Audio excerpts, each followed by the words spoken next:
வணக்கம். மற்றொரு இன்றைய பதிவோடாக இணைந்திருக்கின்றோம். தற்பொழுது பரவலாக பேசப்படுகின்ற ஒரு விடயம் கனிமுள்ள சஞ்சீவியின் கொலை தொடர்பாக.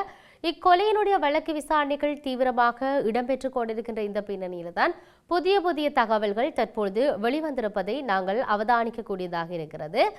அந்த வகையில் உலக பாதாள குழு தலைவரான கனிமுள்ள சஞ்சீவியின் கொலை என்பது சக்தி வாய்ந்த ஒழுங்கமைக்கப்பட்ட குற்றவாளிகள் ஈடுபட்டுள்ளதாகவும் அவர்களில் 4 பேர் வெளிநாடுகளுக்கு தப்பிச் சென்று தலைமறைவாகியுள்ளதாகவும் கொழும்பு குற்றப்பிரிவு தெரிவித்துள்ளது.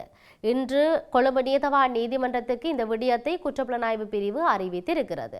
இந்த கொலையில் 6 ஒழுங்கமைக்கப்பட்ட குற்றவாளிகள் நேரடியாக தொடர்புடையவர்கள் என்றும் தகவல்கள் வெளியாகியுள்ளதாக சுட்டிக்காட்டப்பட்டுள்ளது. கனிமுள்ள சஞ்சீவ கொலை சம்பவம் தொடர்பான வழக்கு இன்று கொழும்பு தலைமை நீதவான் அசங்க எஸ் போதரகம முன்னிலையில் விசாரணைக்கு எடுத்துக் கொள்ளப்பட்ட போது அந்த பிரிவின் அதிகாரி ஒருவர் இதனை சொல்லி இருக்கின்றார். இன்று வழக்கு விசாரணைக்கு எடுத்துக்கொள்ளப்பட்ட போது பூசா சிறைச்சாலையில் தடுத்து வைக்கப்பட்டுள்ள 5 சந்தேக நபர்கள் ஜூம் தொழில்நுட்பம் மூலம் நீதிமன்றத்துக்கு முன்னிலைப்படுத்தப்பட்டிருந்தார்கள்.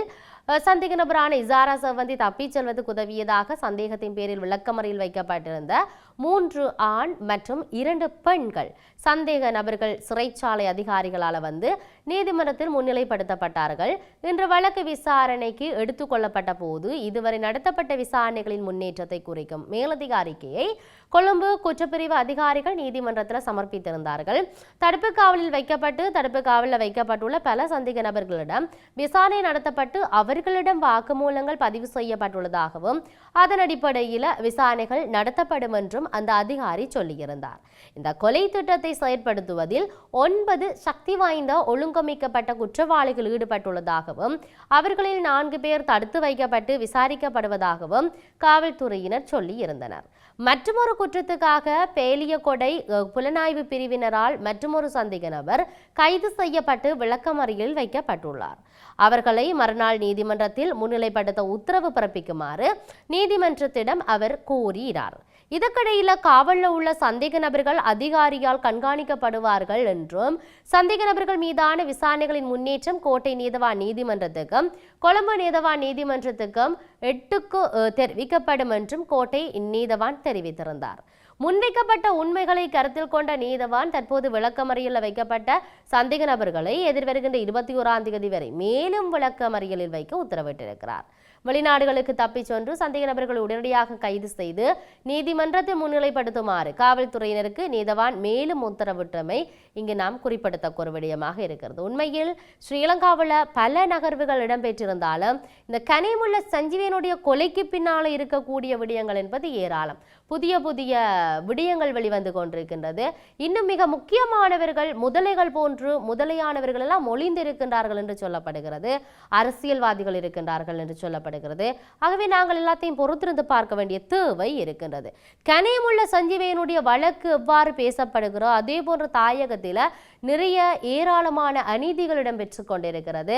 அதிலும் குறிப்பாக சொல்ல போனால் இந்த காணிகள் விடுவிப்பு விடயமாக இருக்கட்டும், இல்லை என்று சொன்னால் அடாத்தாக மக்களுடைய தொல்லியல் என்ற பெயரில் மக்களுடைய மரபுகளை அழிப்பதாக இருக்கட்டும், இல்லை என்று சொன்னால் இந்த சோதனை சாவடிகளாக இருக்கட்டும், அதே போன்று தையொட்டி விகாரையினுடைய நகர்வுகளாக இருக்கட்டும், இல்லாட்டி மனித புதைகுழிகளுடைய நகர்வுகளாக இருக்கட்டும், காணாமலாக்கப்போனோருடைய விடயம், இனப்படுகொலைக்கான நீதி, இவ்வாறான நிறைய நகர்வுகள் மையப்படுத்தி இருக்கின்றது தாயக பகுதியை. அந்த வகையில் தான் யாழ்ப்பாணம் மாவட்டத்தில் குறிப்பாக வடமராட்சி கிழக்கு பகுதிகளில் காணியின்றி வாழுகிற மக்களுக்கு காணிகள் பிரதேச செயலகங்கள் வழங்க வேண்டும் என்று சொல்லி பருத்தித்துறை பிரதேச சபை உறுப்பினர் முல்லைத்திவியன் கோரிக்கை விடுத்திருப்பதை பார்க்கக்கூடியதாக இருக்கிறது. அவர் இன்றைய தினம் ஊடகங்களுக்கு பல விடயங்களை சொல்லி இருந்தார். எங்களுடைய வடமராட்சி கிழக்கிலே அரச காணிகள் காணப்படுகின்றன.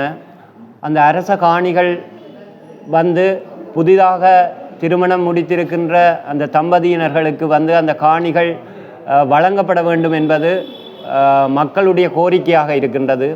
ஆகவே பிரதேச சபை உறுப்பினர் என்ற அடிப்படையிலே பிரதேச செயலகங்கள் இந்த விடயத்திலே கரிசனை கொண்டு செயற்பட வேண்டும். ஏனெனில் மக்களுடைய குரல் அவ்வாறாக இருக்கிறது. குறிப்பாக அரச காணிகளாக காணப்படுகின்ற காணிகள் அந்த தம்பதிகளுக்கு பகிர்ந்தளிக்கப்பட வேண்டும். அதே போல எங்களுடைய பருத்தித்துறை பிரதேச சபையினுடைய ஆளுகைக்கு உட்பட்டிருக்கின்ற பல வீதிகளிலே வீடுகளுக்கு முன்பாக பற்றைகள் புற்கள் காணப்படுகின்றன. ஆகவே ஒவ்வொரு குடும்பத்தினரும் தங்களுடைய வீடுகளுக்கு முன்னால் இருக்கின்ற புல்லுகளை தாங்களே சிரமதானம் செய்வார்களாக இருந்தால் அந்த ஒழுங்கை வந்து அழகாக மாறும். ஆகவே அந்த விடயத்தில் கவனமாக இருங்கள். அதேபோல் இன்றைய மழை காலத்திலே வீதி விபத்துகள் வந்து அதிகரித்திருக்கின்றன. பாடசாலை மாணவர்களாக இருந்தாலும் சரி, பொதுமக்களாக இருந்தாலும் சரி, இந்த வீதி விபத்துக்களிலிருந்து எங்களை பாதுகாத்து கொள்ள வேண்டியது எங்களுடைய ஒவ்வொருவருடைய கடமையாகும். ஆகவே பேருந்துகளிலே பயணம் செய்கின்ற போது நீங்கள் மிதிபலகையிலே நின்று பயணிக்காதீர்கள். அதேபோல இன்று வாகனங்களுடைய வரவு அதிகரித்திருக்கின்றன. அந்த வாகனங்கள் எல்லாம் எங்களுடைய வீதிகளுக்கு சால பொருத்தமானவையாக இல்லை. ஆகவே அந்த வீதி விபத்துக்களை தவிர்த்து கொள்வதற்காக சரியான நடைமுறைகளை நீங்கள் பங்கெடுங்கள். அதேபோல உண்மையில் அவர் சொல்லியிருந்த இந்த நகர்வுகளை பார்க்கின்ற பொழுது மக்களுடைய தேவைகள் நிறைவேற்றப்பட வேண்டும் என்கின்ற ஒரு விடயத்தை அவர் எடுத்து காட்டியிருப்பதை நாங்கள் கவனத்தில் கொள்ளக்கூடியதாக இருக்கிறது. இது மாத்திரமின்றி மாவீரர் நாள் நினைவேந்தல் வர இருக்கின்ற இந்த வேளையில் பல துயிலும் இல்லங்கள் துப்புரவு பணிகள் இடம்பெறுகின்றது. பல இடங்களில் மாவீரர்களுக்கு நினைவேந்தலுக்கான தங்களுடைய முன்னாயத்த செயற்பாடுகளை மேற்கொண்டிருக்கின்றார்கள். ஆகவே இவர் மாவீரர்கள் நினைவேந்தல் தொடர்பிலும் பல விடயங்களை சொல்லி இருக்கின்றார். இந்த மாதம் புனிதர்களுடைய புனித மாதம்.